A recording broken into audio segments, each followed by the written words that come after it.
The millionaire's son wouldn't stop crying on the plane until a poor boy changed everything. Ignored by the flight attendants and mocked by the passengers, the wealthy father felt powerless before the crisis. But it was a barefoot teenager from economy class who did what no one else could. Calm the child with a simple touch. What seemed like just an act of kindness became global news and sparked a change no one was ready to accept. If this story interested you, don't forget to subscribe to our channel and tell us what city you're watching from. Continuing. Sweat trickled down Edward Vascott's forehead as he tried unsuccessfully to soothe his son Matthew's deafening cries. The New York City-Miami shuttle plane was packed, and the disapproving stares of the other passengers weighed on his shoulders like tons of concrete. Edward, CEO of one of the largest technology companies in the United States, was accustomed to solving complex business problems with a simple phone call. But now, alone with his 8-month-old baby, he felt utterly helpless. "Sir, you need to do something about that child." The flight attendant's voice sounded more like an order than a request. "The other passengers are complaining." Edward adjusted Matthew in his arms. "I'm trying, but he won't stop. I've never traveled alone with him before." "Perhaps you'd like to move to the back of the aircraft, where there are fewer people," she suggested with a forced smile. Edward nodded, grabbed the diaper bag and walked down the narrow aisle, feeling the weight of the gazes that followed him. This situation was not in his plans. He had always relied on nannies and the housekeeper to care for his son since Mary, his wife, had passed away during childbirth. The decision to travel alone with Matthew to Miami had been made after a serious conversation with his mother-in-law. Mrs. Cecily, who had accused him of being an absent father, delegating the care of his own son to employees. "Your place is empty in my grandson's life. One day he'll grow up and won't recognize his own father," were the words that had haunted him ever since. Upon reaching the back of the plane, Edward sat on a bench near the service area. Matthew continued to cry with no sign of stopping. Edward had already tried everything. He checked the diaper, offered the bottle, sang the songs the nanny usually sang. Nothing worked. "Can I help?" The voice came from a thin boy, approximately 14 years old, wearing a faded local team t-shirt and worn-out jeans. His dark, piercing eyes contrasted with his tanned skin and poorly cut curly hair. Edward looked at him suspiciously. "How could you help?" "I have experience," the boy replied with a serene smile. "My younger sister is 2, and my mom works all day. I'm the one who takes care of her." Before Edward could respond, the boy continued, "Your baby has colic. You can tell by the way he pulls his legs up." Without waiting for permission, the teenager approached and, with surprising naturalness, began to gently massage Matthew's tummy, using precise circular movements. In a few minutes, the seemingly endless crying began to diminish until it stopped completely. Matthew now looked at the stranger with curious, almost smiling eyes. "How did you—" Edward couldn't finish the sentence, astonished by what he had just witnessed. "My name is Theo Silva," the boy introduced himself, extending his free hand, while the other continued to stroke Matthew, who was now babbling joyful sounds. "Edward Vascott," he replied, shaking the boy's hand. "Are you—" "Some kind of walking miracle," Theo laughed. "Not at all. I just have practice. Are you a first-time dad? Is it that obvious?" "A little," Theo smiled. "But don't worry. Everyone starts without knowing." Over the next hour, while Matthew slept peacefully in Edward's arms, the two talked. Edward discovered that Theo was traveling alone to participate in the National Mathematics Olympiad in Miami, representing his public school from the Homestead, Florida suburbs. Self-taught, Theo said he studied in public libraries on weekends and had recently learned programming using computers at the community telecenter. "My mom works as a day laborer, cleaner, and sometimes does sewing odd jobs at night. She taught me that knowledge is the only thing no one can take away from you," Theo explained, with a special sparkle in his eyes. Edward listened, fascinated. As Theo spoke about his dreams of creating technologies to facilitate learning for underprivileged children, the businessman began to see something familiar in the boy, the same determination he himself had when starting his company from scratch 20 years ago. "Where are you staying in Miami?" Edward asked. The Olympiad organization arranged accommodation at Florida State University, but only for 3 days. The competition lasts a week, So on the other days, I'll be staying at a distant cousin's house in Liberty City. Edward reflected for a moment. The idea came so naturally that it seemed to have been there all along. Theo, I'm going to Miami for the inauguration of my company's new headquarters. I'll be staying on South Beach for 2 weeks, in an apartment we keep there. I have plenty of space, and as you can see, Edward looked at Matthew, who was sleeping serenely, I could use some help with my son. Would you like to stay with me? In return, I would cover your expenses, and we'd learn to take care of Matthew together. Theo's eyes widened, clearly surprised. I don't know. My mom always taught me not to accept charity, you know, and you don't even know me well. It's not charity, Theo, it's a fair exchange. You help me with Matthew, and I offer you a comfortable place to stay. Plus, I can give you some tips on how to present your project at the Olympiad. I have experience with technology pitches. Edward paused, but I understand if you don't want to. It's an unexpected proposal.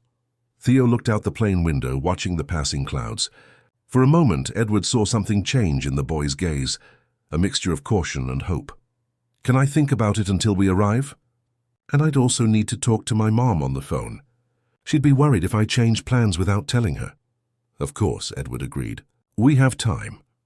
As the plane cut through the skies towards Miami, Edward couldn't stop thinking that this improbable encounter could be the beginning of something important. Not just for Theo, but perhaps mainly for himself. For the first time since Mary's passing, Edward felt something within him, something that had been dormant for a long time, beginning to awaken. The plane began its descent to Miami International Airport, and Edward watched the Atlantic Ocean sparkling under the southern sun. Miami, the American Venice, with its rivers, bridges, and stories, would be the setting for an unexpected chapter in the lives of these two strangers, whom destiny had decided to unite at 30,000 feet. The arrival at Homestead Regional Airport was turbulent. A tropical storm lashed Miami, making the plane shake more than usual during landing. Matthew, who had slept for almost the entire flight, woke up startled, threatening to cry again. Before Edward could panic, Theo pulled a small, colorful, star-shaped keychain from his worn backpack. Here, let him hold this, he said, handing the object to Edward. My sister Annie loves shiny things when she's nervous. Edward offered the keychain to Matthew, who immediately stopped whimpering, fascinated by the colorful reflections the light produced on the star's facets. How you have a way with kids, Edward commented, impressed. Theo shrugged. You learn when you have to. In the airport lounge, Edward made a call while Theo waited with Matthew in his lap. The company driver would arrive in 15 minutes to pick them up. After the call, Edward noticed Theo anxiously looking at his phone. Need to call your mum? You can use my phone. The boy nodded, accepting the device carefully, as if it were too precious for his hands. The conversation was brief, punctuated by Theo's clipped explanations and long silences as he listened. Edward realized from the tone of the conversation that the boy's mother was worried. She wants to talk to you, Theo said, extending the phone. Edward swallowed hard. It was as if he was about to ask permission to go out with a girl in adolescence. Mrs. Claudia? Good afternoon, I'm Edward Vascott. The voice on the other end was firm and suspicious. You're inviting my son to stay at your house? Why, what do you want with him? Edward explained the situation. The encounter on the plane, how Theo had helped with Matthew, and the offer of accommodation. He mentioned that he was a widower, CEO of Tech Global, and would really appreciate the help with his son during his stay in Miami. My son is no one's employee, Mrs. Claudia's voice was firm. He's there to study and compete, not to be a nanny. I perfectly understand your concern, ma'am. I'm not proposing a job, but a collaboration. Theo is an extraordinary young man, and I can learn a lot from him. In return, I would offer comfort and perhaps some guidance on his technology projects. But if you don't feel comfortable, I will fully respect your decision. There was a silence on the other end of the line. Do you have children? One, Matthew, 8 months. And the mother? Edward took a deep breath. My wife passed away during childbirth.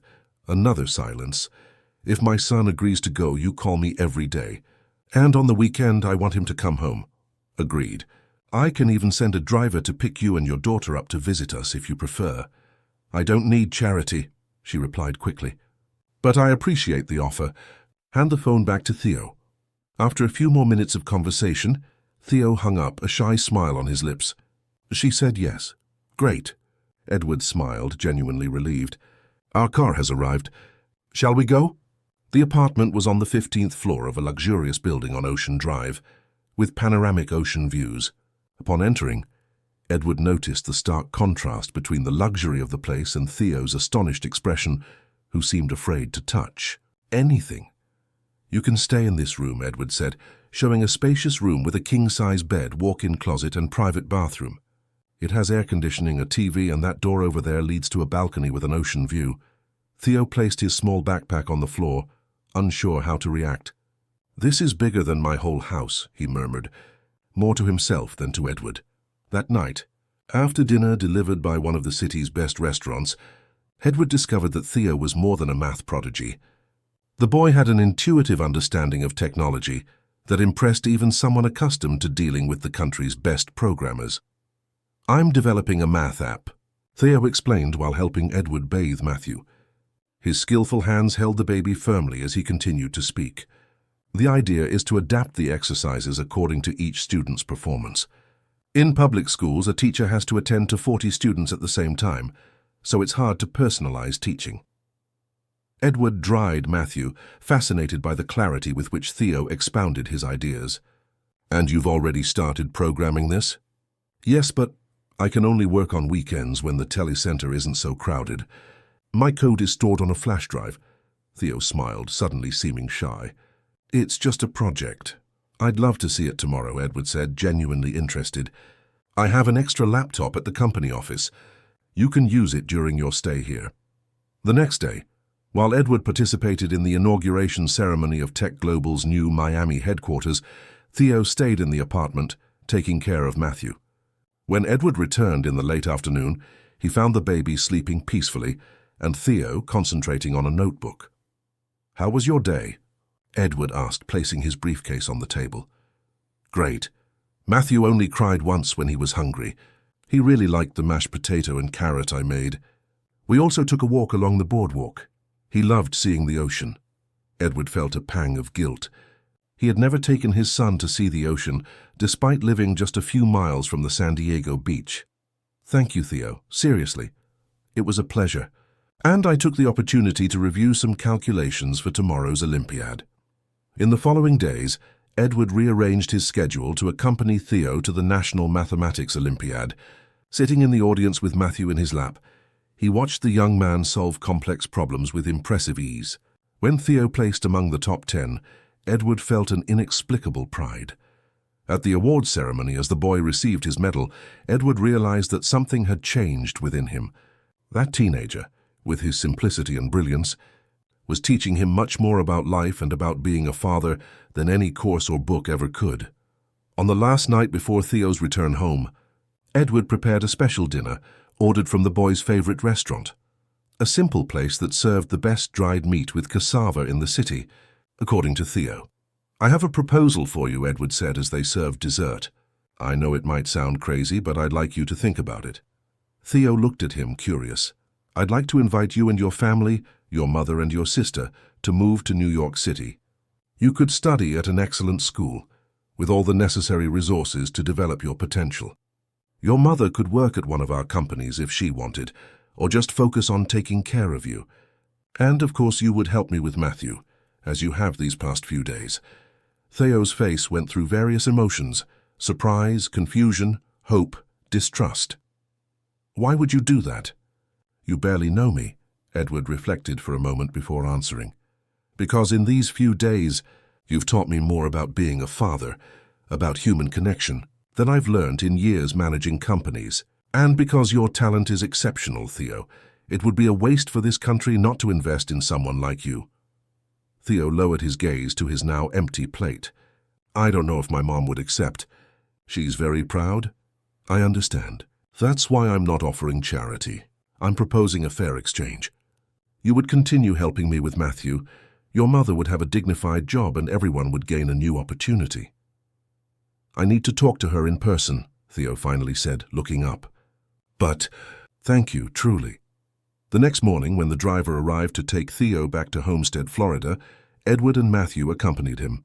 It was time to meet the family of that extraordinary boy, who in a few days had completely transformed his worldview. The Florida City community in Homestead, Florida, was a world completely different from what Edward was used to. The luxurious company car drew attention as it navigated narrow dirt roads. Simple houses, many unplastered, clustered in a colorful labyrinth of alleys and back streets. "It's there," Theo indicated, pointing to a small house painted light blue, with a single wooden window and potted plants in the tiny front yard. As he got out of the car, Edward felt the curious stares of the neighbors. With Matthew in his arms, he followed Theo to the entrance of the house. Before they even knocked, the door opened, revealing a woman of about 35, thin, with Theo's same piercing eyes but marked by deep dark circles. She wore a simple dress and her curly hair was tied in a bun. "Mom!" Theo hugged her tightly. "My son." Mrs. Claudia held him close for a long moment before turning her eyes to Edward. Her gaze was a mixture of distrust and curiosity. "You must be Edward Vascott. Pleased to meet you, Mum." Edward extended his free hand, feeling strangely nervous. "This is my son, Matthew." "Come in," she said, opening the door wider. The interior of the house was small, but impeccably clean and organized. In the living room, which also served as a kitchen, a girl of approximately 2 years old played with wooden blocks on the polished cement floor. "Annie!" Theo ran to hug his sister, who shrieked with joy at seeing him. "Look what I brought for you!" He pulled a small, colorful toy from his pocket, probably bought at the airport. While the children played, Edward and Claudia sat at the wooden table. Matthew, attracted by Annie's toys, soon joined the other children on the floor under Theo's watchful eye. "Theo told me about your proposal," Claudia began, getting straight to the point. "Why do you, a rich businessman, want to help my son?" Edward took a deep breath. "Your son is extraordinary, Mrs. Claudia. He's not just intelligent, he's mature, kind, and has a natural talent for caring for others. In a few days, he transformed my relationship with my son and showed me how absent a father I've been. And you think that justifies taking a family from their home, from their city?" "I'm not trying to take anyone from anywhere," Edward replied calmly. "I'm offering an opportunity. Theo has incredible potential that could develop even further with the right resources. New York City has excellent schools, and my company could offer him internships, mentorship. And what is my role in all this? Am I just an accessory in my own son's life?" The question caught Edward by surprise. "Not at all. In fact, my proposal includes a job for you in Tech Global's administrative area. It's not charity. We need committed and responsible people. Or if you prefer, you can dedicate yourself exclusively to your children. The decision would be yours." Claudia watched the children play for a moment. "You know, Mr. Vascott, all my life I've fought not to depend on anyone. I raised my children alone, working 3 different jobs. I never accepted favors or charity. I understand and respect that deeply. But," she continued, her eyes returning to Theo, who was now showing Matthew how to fit the wooden blocks together, "every day that passes, I realize that no matter how hard I try, there are doors that will never open for my son in this country unless someone like you opens them." Edward nodded, understanding the depth of that confession. "I don't want privileges for my son," Claudia continued. "I just want fair opportunities. For him to be judged by his talent and character, not by the zip code where he lives or the color of his skin. That's exactly what I wish for too, Mrs. Claudia." The conversation continued for hours. Edward explained the practical details: an apartment in Greenwich Village, private school for Theo, daycare for Annie, medical assistance for everyone. Claudia listened to everything with an impassive expression, asking direct and precise questions that showed her sharp intelligence. Finally, she asked for a week to think and consult her brother, her only close relative in Miami. When Edward and Matthew were leaving, Theo accompanied them to the car. "Do you think she'll accept?" the boy asked, his voice betraying his anxiety. "Your mother is a strong and intelligent woman. She'll do what's best for you, whatever the decision." Theo nodded. "Thank you for everything, Edward, truly." It was the first time the boy had called him by his first name, and it touched Edward deeply. A week later, while working in his New York City office, Edward received the call. Claudia had accepted. In a month, the Silver family would move to New York City. The month passed quickly. Edward prepared everything: the 3-bedroom apartment in Greenwich Village, Theo's enrollment at the renowned Dalton School, a spot for Annie at the best daycare in the neighborhood, and an administrative position for Claudia at Tech Global, should she decide to work. When they finally arrived in New York City on a sunny August morning, Edward was waiting for them at LaGuardia Airport, with Matthew in his arms. The meeting was warm, but also marked by the natural tension of someone about to start a completely new life. "Welcome to New York City," Edward said, as the driver placed the family's few bags in the car. The Greenwich Village apartment impressed even Claudia, who tried to maintain her neutral expression. Located in a modern building with 24-hour security, it had a view of Central Park and was decorated with simple but elegant furniture. "This is your home now," Edward explained, showing them the rooms. "I made sure it was close to my apartment in Chelsea to facilitate interaction between the boys." The first week was for adaptation. Claudia decided to accept the job at Tech Global, discovering she had a natural talent for organization and logistics. Annie quickly adapted to daycare, charming educators with her vibrant personality. And Theo. Well, Theo was about to face his biggest challenge yet, the first day at Dalton School. Dalton was not only one of the best schools in New York City, but also one of the most elite. Its students were, for the most part, children of New York's high society, businessmen, politicians, celebrities. When Edward dropped Theo off at the school gate that Monday morning, he felt a pang in his chest, seeing the nervousness on the boy's face. "Everything will be fine," he said, trying to convey confidence. "Just be yourself." Theo adjusted his new backpack on his shoulders and nodded. "See you later." The first few weeks were difficult. Theo came home quieter each day, responding with monosyllables when asked about school. It was Matthew who finally broke through that barrier. One afternoon, when Theo arrived, the baby crawled to him for the first time, babbling something that sounded suspiciously like Titi. Theo's face lit up and he picked Matthew up, laughing. In that moment, his defenses fell. "They call me the suburban scholarship kid," he finally confessed, as he played with Matthew on the living room rug. "They say I'm only there because someone felt sorry for me." Edward sat beside him. "And what do you think about that?" Theo shrugged. "At first it bothered me a lot, but then I realized it doesn't matter what they think. I'm there to learn, not to make friends. You know, when I started my company, many people called me a dreamer, naive. They said I'd never be able to compete with multinationals." Edward paused. "Sometimes others' prejudice is just a reflection of the fear they have of those who are different, of those who might threaten the status quo." Theo nodded, thoughtful. "There's a boy, Lucas Miller, who's the worst. His dad is an investor or something. He makes a point of humiliating me in front of everyone." "And how do you react?" "I don't react. I stay quiet." "I think that irritates him even more." Edward smiled.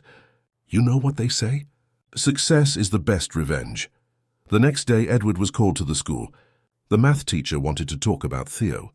With a heavy heart, imagining some problem, he went to the institution at the appointed time. "Mr. Vascott," Professor Roberts began, a middle-aged man with keen eyes behind round glasses, "I need to talk about Theo's performance." "Any problem?" The professor smiled. "On the contrary. In 30 years of teaching, I've never seen anyone with his mathematical ability. Theo doesn't just solve problems. He finds alternative paths, more elegant solutions that even I hadn't considered." Edward felt a wave of pride. "He's always been like that. I have a proposal. I'd like Theo to participate in a special project. I'm coordinating an advanced study group in applied mathematics and programming." "That would be wonderful." "There's one more thing." The professor hesitated. "I've noticed that Theo is having socialization difficulties. Some students, unfortunately, haven't been welcoming." Edward nodded. He mentioned something about that. "This project could help him find intellectual peers, other young people who value knowledge above appearances or social status." Upon returning home that night, Edward shared the news with Theo, who received the invitation with restrained enthusiasm. It was the beginning of a new phase, a small ray of hope amidst the challenges of adaptation. What neither of them could foresee was that in a few weeks, an incident at school would change everything, testing not only Theo's resilience, but also the new dynamic that was beginning to form between those two families whom destiny had united. The silence in the classroom was almost palpable when Professor Roberts returned the math tests. Theo observed his name written in red pen at the top of the sheet, 1010, accompanied by an exceptional, underlined twice. "I want to congratulate Theo Silva for the only perfect score in the class," the professor announced, causing an immediate buzz. His solution to problem 7 was particularly creative. Lucas Miller, sitting 2 desks ahead, turned around with a cutting look. "He must have cheated," he muttered loud enough for several classmates to hear. Professor Roberts, who also heard the comment, adjusted his glasses. "Actually, Lucas, Theo used an alternative method that I didn't teach in class, a method that requires a deep understanding of mathematical principles, not just rote memorization." Lucas's face turned red with anger, while some students looked at Theo with renewed curiosity.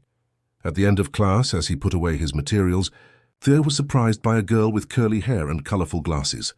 "Hi, I'm Beatrice. That solution to problem 7, could you explain how you thought of it?" Before he could answer, 2 other students approached. Peter Nelson, known for his interest in programming, and Camilla Davis, daughter of a renowned Harvard University scientist. "I want to hear that explanation too," Peter said, excited. "I never thought of that approach." During recess, in a corner of the schoolyard, Theo explained his reasoning, drawing improvised diagrams in a notebook. He realized that for the first time since he arrived at that school, he was being seen for his abilities, not for his origin. "You should join our programming study group," Peter suggested. "We meet on Wednesdays after class in the computer lab." "Can I think about it?" Theo replied, still cautious. The conversation was interrupted by the arrival of Lucas, accompanied by 2 friends. "Look at that. The genius from the project's giving a lesson." "How much do you charge, huh? Do you take Venmo or prefer loose change?" Beatrice rolled her eyes. "Get over it, Lucas. Just because you got a 65 doesn't mean you have to be an idiot." "No one asked for your opinion, Beatrice," Lucas retorted. Then, turning to Theo, "Everyone knows you're only in this school because of your rich godfather. What did you do to get that scholarship, huh? Clean his house, or something worse." Theo felt his blood boil, but he kept his composure. "I don't need to prove anything to you, Lucas." "Of course not. Your test already says it all, doesn't it? But I wonder how long it will be until they find out you're a fraud." Those words hurt more than Theo wanted to admit. That night, while helping Matthew put together a simple puzzle in the apartment living room, he remained distant, thoughtful. "Did something happen at school today?" Edward asked, sitting beside them. "Nothing much. Are you sure?" Theo hesitated. "I got a perfect score on the math test." "That's great." Edward smiled. "So why the long face?" "Yes, it's just, some people think I don't deserve to be there." Edward observed Theo for a moment. "You know, when I started Tech Global, many investors said I was doomed to fail, that I'd never be able to compete with international giants." "And what did you do?" "I proved them wrong. Not with words, but with results." Theo nodded, thoughtful, while Matthew put the last piece of the puzzle in place, clapping his hands with joy. The following Wednesday, Theo decided to attend the programming study group. To his surprise, he found a welcoming environment where his self-taught experience was valued. Peter, who led the group, was especially impressed with the educational application Theo was developing. "Dude, this is brilliant. The way you use algorithms to adapt exercises to the user's level. We could expand this to other subjects besides math." The following weeks brought a gradual change in Theo's routine. While at home, he continued to help with Matthew, now teaching the little one his first words. At school, he began to find his place. The programming study group became his refuge, and a genuine friendship began to blossom between him. Peter, Beatrice, and Camilla. Meanwhile, Lucas Miller continued with his provocations, now more discreet but equally venomous. The direct confrontation came during the Science and Technology Fair, an annual event that attracted media attention and potential investors. Theo and his new friends had entered the educational application, now called EduConnect, as a fair project. Lucas, in turn, presented a facial recognition system for access control, developed, as everyone knew, with the help of programmers hired by his father. During the presentation to the judges, Lucas made a point of mentioning, unlike other projects present here, Ours was developed with our own resources, without needing charity or sponsorship. The insinuation was clear. Theo felt his face burn, but he maintained his composure as he demonstrated EduConnect's functionalities on a tablet. This application identifies the student's knowledge level and automatically adapts the exercises, he explained. Our tests in public schools show an average increase of 27% in performance after 3 weeks of use. One of the judges, a professor from MIT, frowned. Public schools? Have you already implemented this? Theo nodded. In the testing phase. My old school in Homestead, Florida was the first. Then we expanded to 2 schools here in New York City through Professor Roberts' social project. Impressive, another judge commented. How many students have been impacted? Approximately 300, Beatrice replied. And we have a waiting list of 15 more schools. At the end of the event, when EduConnect was announced as the winner of the Social Innovation category, Lucas's expression was a mixture of disbelief and fury. For the first time, Theo allowed himself a smile of genuine satisfaction. Congratulations, said Edward, who had arrived in time to watch the award ceremony. With Matthew and Mrs. Claudia, I'm very proud of you, of all of you, he added, looking at Theo's friends. That victory was a turning point. Reports in local newspapers highlighted the application and the inspiring story of its young creator, the boy from the South who was revolutionizing digital education.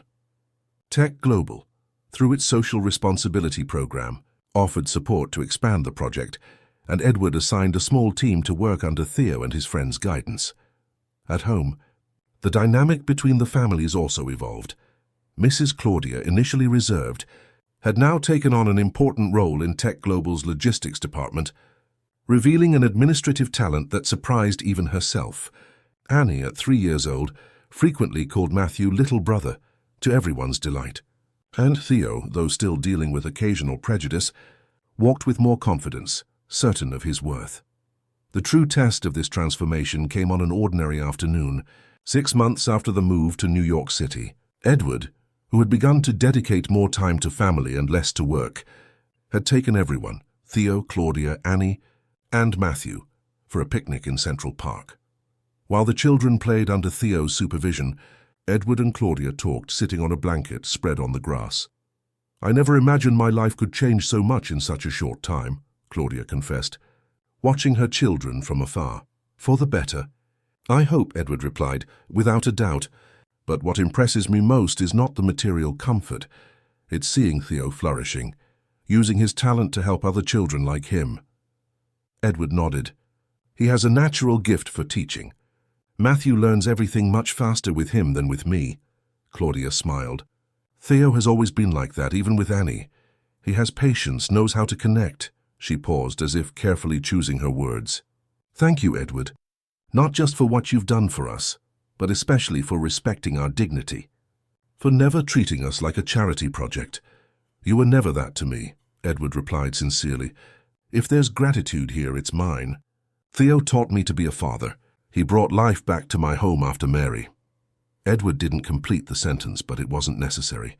Claudia gently placed her hand over his, in a gesture of silent understanding. That night, after putting Matthew to bed, Edward found Theo on the apartment balcony, looking thoughtfully at the city lights.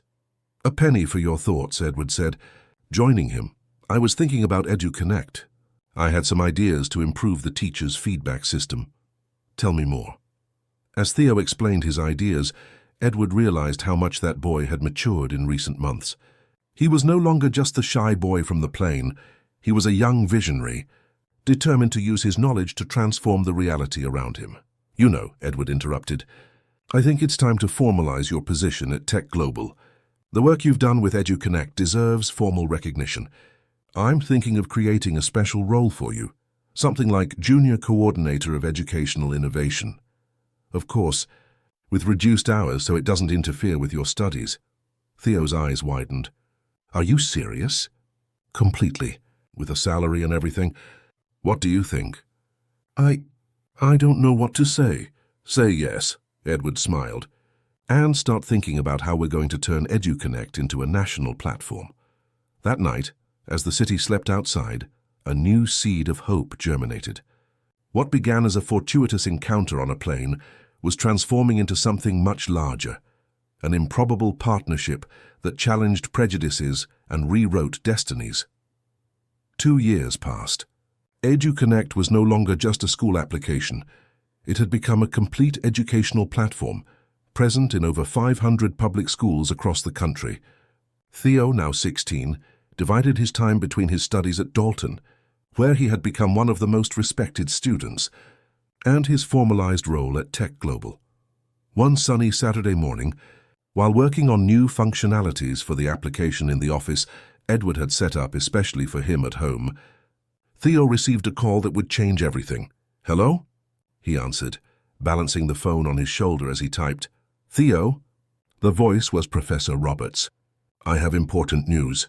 You've been selected to represent the United States at the International Mathematics Olympiad in Singapore." Theo stopped typing, perplexed. "But I didn't even participate in the tryouts this year." "Your score from last year was still valid, and with the recognition of EduConnect, the committee decided unanimously. It's a great honor, Theo." Upon hanging up, Theo remained still, trying to process the information. Singapore, on the other side of the world. A competition with the best young mathematicians on the planet. "Did something happen?" Edward asked, entering the office with 2 cups of coffee. Matthew, now almost 3, followed close behind, dragging a stuffed dinosaur almost his size. "I've been selected for the International Mathematics Olympiad in Singapore." Edward broke into a wide smile, placing the cups on the table. "That's incredible. We need to celebrate. When is it?" "In 3 months, but—" Theo hesitated. "I don't know if I should go. We're in a crucial phase of developing EduConnect version 2.0, and there's the launch in Washington, D.C. with the Department of Education." Edward sat opposite him. "Theo, you're 16. You're brilliant, dedicated, and you deserve this opportunity. EduConnect can wait a few weeks." "I don't know. Look, I'll tell you something I learned the hard way." Edward adjusted Matthew in his lap. "There's no job in the world that justifies giving up important moments in your life. I almost missed Matthew's first steps because of a meeting with investors." Theo smiled, remembering the day Matthew took his first steps, wobbly and determined, straight into his arms, not Edward's, a fact the businessman frequently mentioned, with a mixture of pride and feigned indignation. "You're going to Singapore," Edward declared, "and we'll all be rooting for you." In the following weeks, as he prepared for the competition, Theo faced another unexpected challenge.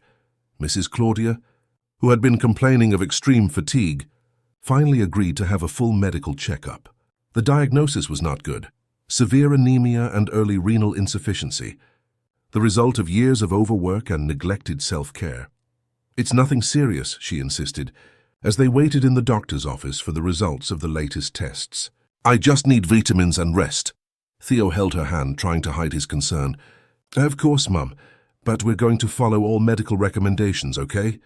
Dr. Fisher, a nephrologist at Mount Sinai Hospital, entered the room with a serious expression. "Mrs. Claudia, your condition is more delicate than we initially imagined. Kidney function is compromised by 40%, and we need to start intensive treatment immediately." "What kind of treatment?" Theo asked, squeezing his mother's hand tighter. "Specific medication, a restricted diet, and unfortunately, Mrs. Claudia will need to take time off work for at least 3 months. I also recommend preventive hemodialysis sessions to prevent further deterioration." The news hit like a bomb. Claudia, who had always been the family's pillar of strength, now seemed suddenly fragile, slumped in the consultation room chair. 3 months without working," she murmured. "I can't. I have responsibilities, projects underway." "Your only responsibility now is your health," the doctor said firmly. "Without it, nothing else matters." On the way back home in the car driven by Tech Global's driver, Claudia remained silent, looking out the window. Theo didn't know what to say to comfort her. "I'm not going to Singapore," he finally declared. "I can't leave you and Annie alone at this time." Claudia turned sharply. "Don't even think about it. You are going to that competition. It's the realization of a dream, Theo. Mom, your health is more important than any competition, and you think I'll get better faster knowing you gave up an opportunity like that because of me." She held her son's face in her hands. "Listen carefully. You're going to Singapore and you're going to bring a medal back for the United States. I'll be fine. I have the best health insurance in the country, thanks to your work at Tech Global, and Annie is well cared for at her full-time school. The discussion continued at home. Edward, upon learning of the situation, immediately offered all necessary assistance. "Mrs. Claudia, please let me help. I can arrange for nurses to accompany you at home, find specialists, anything you need. I appreciate your concern, Edward, but I don't want to be a burden." "You would never be a burden. Your family." Those words, spoken so naturally, touched Claudia deeply. For the first time since receiving the E diagnosis, she allowed tears to fall. "Thank you," was all she could manage to say. The following week, as Claudia began treatment, Edward surprised everyone with an announcement during dinner. "I've been thinking, why don't we all go to Singapore? It would be a good opportunity for us to see another country, and we could support Theo during the competition." Annie's eyes lit up. "Are we going to see pandas?" "That's in China, Annie," Theo corrected, laughing. "But Singapore has an amazing zoo." "I don't know if I can travel with this treatment," Claudia pondered. "I've already consulted Dr. Fisher," Edward replied. "He said that with proper care and a nurse accompanying you, there's no problem. In fact, he thinks the change of scenery might even help your emotional well-being, which positively impacts the treatment." The trip was carefully planned. Edward booked a presidential suite in one of Singapore's best hotels, with accommodations for everyone, including the nurse hired to accompany Claudia. Matthew, now talking non-stop, was so excited he talked about nothing but big plane and faraway trip. On the eve of departure, as he finished packing, Theo was surprised by an unexpected visit. Lucas Miller, his former antagonist from school, appeared at the apartment. "Lucas!" he exclaimed, recognizing his old adversary from school. "What are you doing here?" Lucas Miller seemed nervous, constantly adjusting his tie. "I came to make you an invitation, or rather a request." "What kind of request?" "My father is organizing an investment fund focused on educational startups. We'd like you to be an advisor to the fund, helping to identify promising projects, especially those led by young people from underprivileged communities." Theo raised his eyebrows, surprised. "And why me?" "Because you have what none of us have, the real experience of transforming an idea into something that impacts millions of people, starting from scratch, without initial connections or privileges." Lucas paused. "Besides, it would be a way of making amends for how I treated you in the past. I don't hold grudges." "Lucas, I know, and that just proves how much you deserve to be where you are." Lucas extended his hand. "So what do you say?" Theo accepted the handshake. "I say that's an excellent idea. We need more initiatives like that in this country." After Lucas left, Theo reflected on how things had changed. Prejudice hadn't completely disappeared. There were still stares, veiled comments, but his determination and results had earned respect even from the fiercest critics. The trip to Singapore was long but comfortable. Claudia, still debilitated, slept most of the flight, while Annie and Matthew alternated between watching cartoons and coloring activity books. Edward took the opportunity to catch up on work, and Theo reviewed advanced mathematical concepts on his tablet. Singapore welcomed them with its characteristic humid heat and impressive organization. The hotel, located near Marina Bay, offered a spectacular view of the city-state. In the 2 days leading up to the competition, the family took the opportunity to visit some tourist attractions: the gardens by the bay with its impressive super trees, Chinatown with its colorful shops, and the Singapore Zoo, which delighted Annie and Matthew. On the morning of the competition, Theo woke before dawn, feeling a mixture of anxiety and determination. He found Edward on the suite's balcony, contemplating the brightening horizon. "Nervous?" Edward asked. "A little. More worried about my mom, actually. She's fine. The nurse said her vital signs are stable, and Dr. Fisher is monitoring remotely." Edward placed a hand on Theo's shoulder. "Today is your day. Go out there and show the world what we already know, that you are exceptional." The competition was held at the prestigious National Institute of Education. Young people from over 100 countries, all math prodigies, gathered in a large auditorium to tackle problems that would challenge even experienced university professors. When the test began, Theo felt a strange calm wash over him.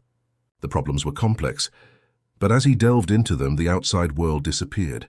There was no more worry about his mother's health, no anxiety about expectations, just him and the numbers, dancing in a symphony of logic and creativity. 4 hours later, upon submitting his test, Theo was sure he had done his best. Whether it would be enough for a medal, only time would tell. The results would be announced only the next day during the closing ceremony. The family decided to have dinner at a traditional restaurant to celebrate their participation, regardless of the outcome. "To our mathematician," Edward said, raising a glass of juice. Everyone joined the toast, including Matthew, who spilled some of his juice trying to imitate the adults. During dinner, Theo's phone rang. It was Peter calling from the US. "Dude, you won't believe it. EduConnect just won the National Educational Innovation Award. Beatrice and Camilla are freaking out here. We're live on TV." Theo almost choked on his food. "Seriously? But how?" "Remember that application we submitted 6 months ago? Well, we won, and there's more.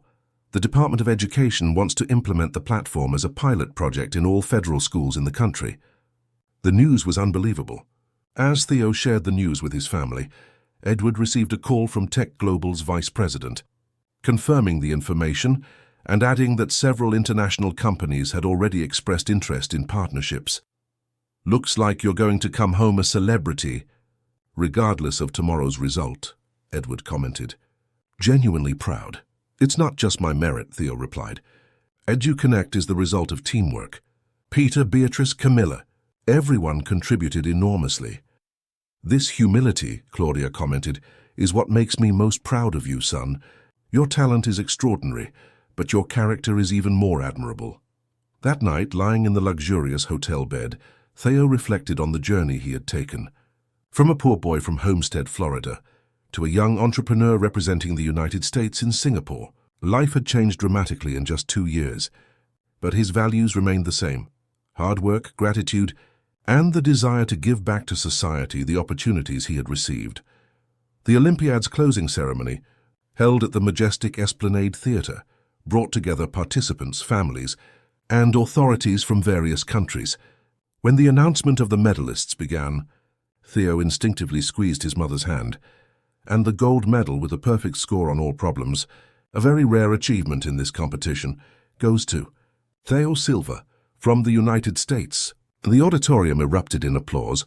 Claudia cried openly, while Edward, with Matthew in his arms, whistled and cheered like a fan at a football stadium. Annie jumped in place, clapping enthusiastically. As he walked onto the stage to receive the medal, Theo felt the weight of the moment, not just for himself, but for all the young Americans of humble origin who rarely had the opportunity to show their potential. Looking at the audience and seeing his family, both by blood and by heart, giving him a standing ovation, he knew that regardless of the challenges still to come, he would never again be alone on this journey. The return to the United States was triumphant. At JFK Airport, a small crowd awaited: journalists, classmates from Dalton, the EduConnect team, and even representatives from the Department of Education. Posters with phrases like "national pride" and "American genius" were held up by public school students who used the application. "I didn't expect any of this," Theo murmured, disconcerted by the attention. "Better get used to it," Edward replied with a smile. "You're a celebrity now." The following weeks were an avalanche of events.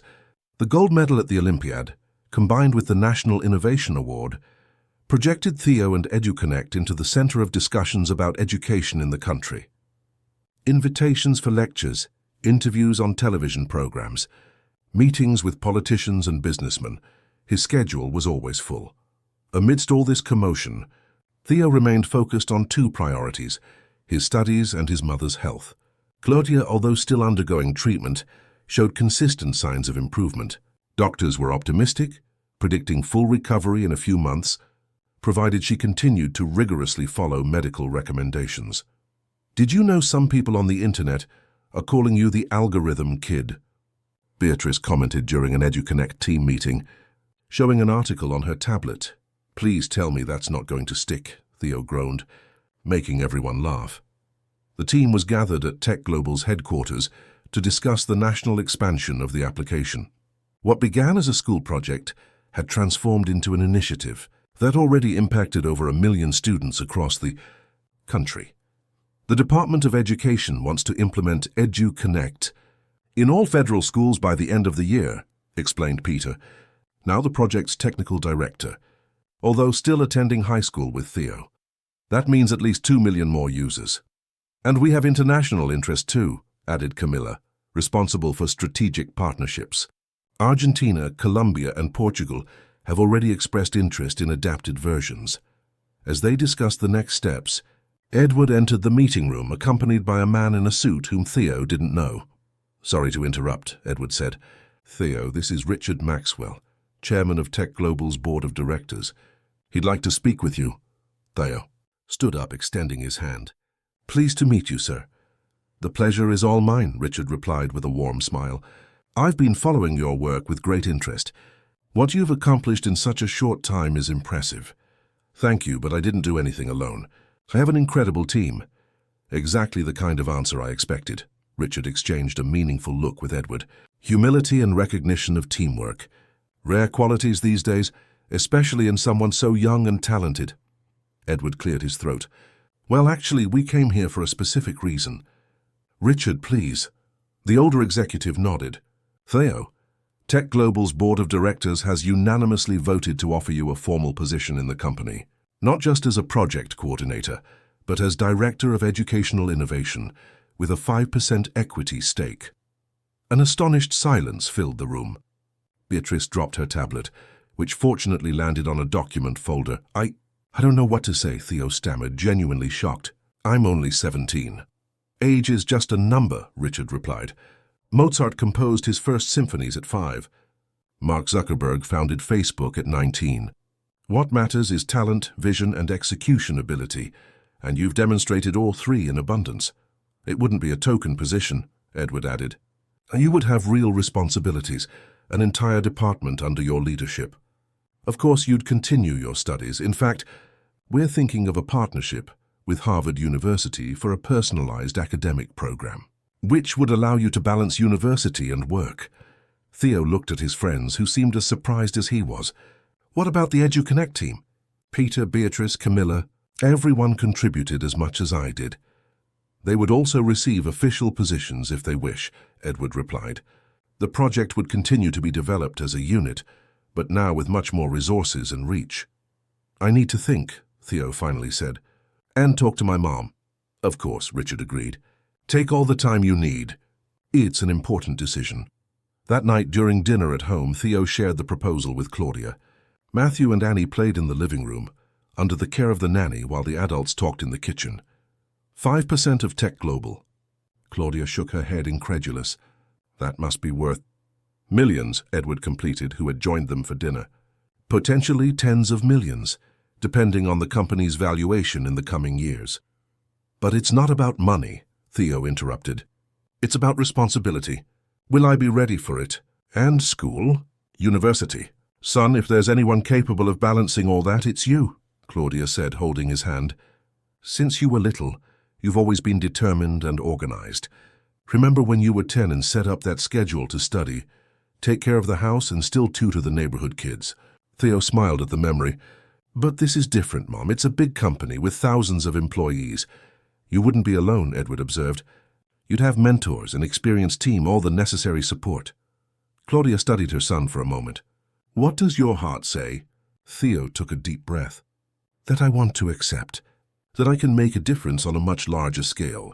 But I'm also afraid of disappointing people, of not living up to expectations." "Fear is normal," Edward said. "I felt the same when I founded Tech Global. I still do sometimes." "You?" Theo seemed genuinely surprised. "But you always seem so confident." Edward laughed. "Seeming and being are different things. The truth is, we all face doubts, especially when we take on great responsibilities. The difference is not letting fear paralyze us." After much thought, Theo accepted the proposal. In the following months, his life entered a new phase of transformation. While finishing high school, he also participated in strategic meetings, led the development of new functionalities for EduConnect, and occasionally traveled to educational conferences. The news of a teenager of humble origin becoming a director and partner in one of the country's largest technology companies, generated controversy.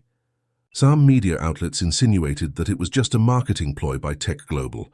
Others questioned whether Theo would have the real capacity for the position. Prejudiced comments also appeared on social media. "Don't let that affect you," Edward advised after a particularly negative article. "There will always be critics. The important thing is the work you're doing." Theo nodded, though the words hurt more than he liked to admit. "I'm not doing this for external validation. I'm doing it because I believe technology can democratize access to quality education." The real test came 6 months after the appointment, when Tech Global faced its first crisis under the new management. An international competitor launched an educational platform similar to EduConnect, with advanced artificial intelligence features, and began an aggressive marketing campaign in private schools across the US. "We're losing important contracts," one of the managers reported during an emergency meeting. "They're offering the platform practically for free in the first year." "It's a classic dumping strategy," Peter observed. "They sacrifice short-term profit to gain market share, then raise prices when customers are already dependent on the system." "What can we do?" Edward asked, looking at Theo. Everyone in the room turned to the young director, awaiting a solution. For a moment, Theo felt the weight of all those expectations, the fear of not being up to the challenge. Then he remembered his mother's advice: "Trust your intuition. It rarely fails." "We won't compete in the same field," he finally declared. "Our strength has always been public education, schools with few resources. We'll double down on that segment." "But that's where we have the least financial return," one of the executives argued. "Exactly why no one wants that market," Theo retorted. "While they fight for the million-dollar contracts of elite schools, we'll consolidate our presence in public schools. Plus, we have something they don't: real data from millions of American students, a deep understanding of local needs." The strategy was risky, but the board approved it. In the following months, the EduConnect team worked tirelessly on a special version for schools with limited infrastructure, one that would work offline, consume few computational resources, and be extremely intuitive. The result exceeded all expectations.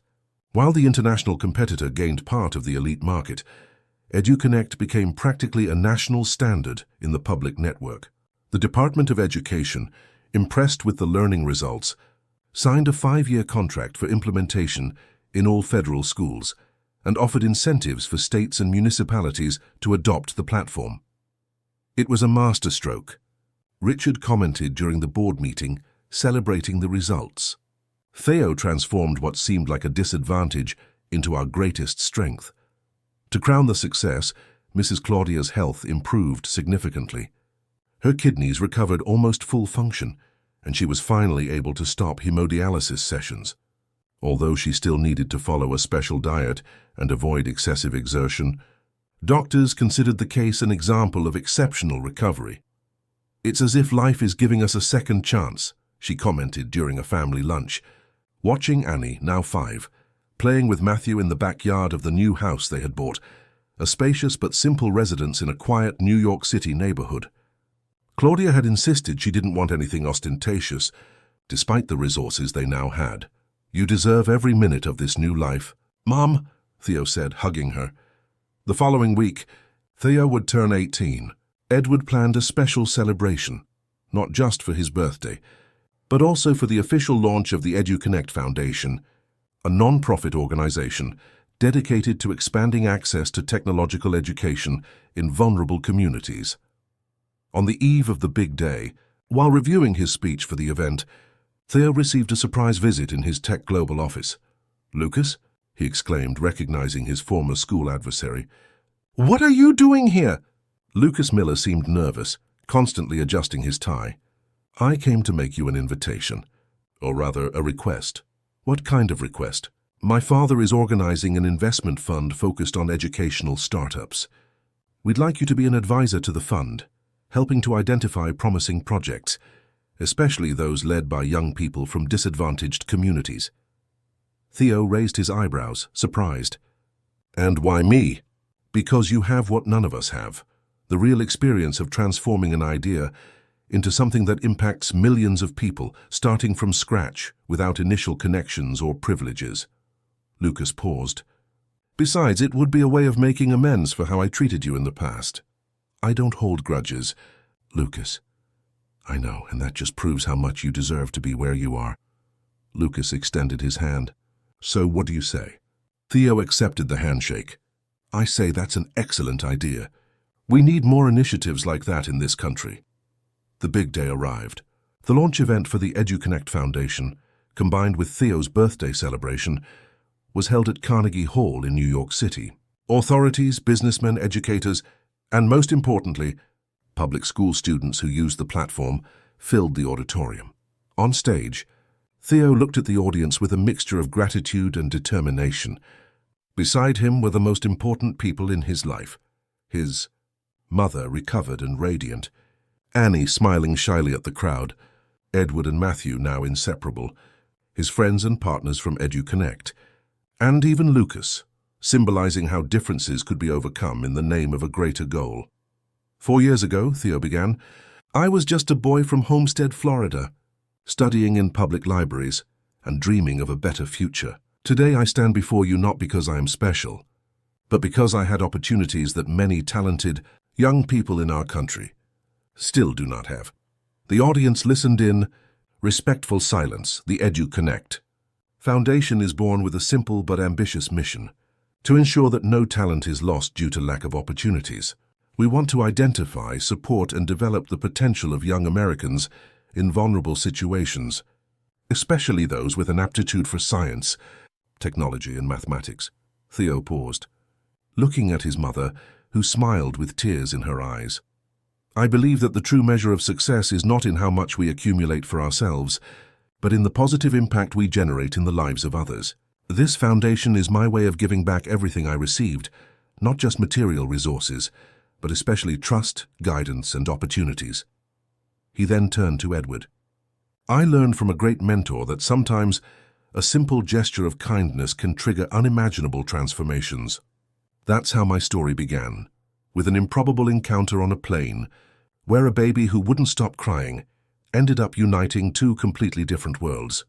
Edward nodded, visibly moved, embracing Matthew, who, now almost 5, waved animatedly at Theo from the stage. Today, I challenge everyone present. Identify a hidden talent around you, that young person from the inner city with extraordinary math skills, that girl from a rural town who creates incredible solutions with limited resources, that public school student who dreams of revolutionizing technology. Give them what I was given, a chance. When Theo finished his speech, the audience erupted in applause. Journalists jostled to ask questions. Politicians wanted to take photos. Businessmen offered partnerships. But amidst that whirlwind, Theo searched with his eyes for the people who truly mattered. His family, both by blood and the one destiny had given him.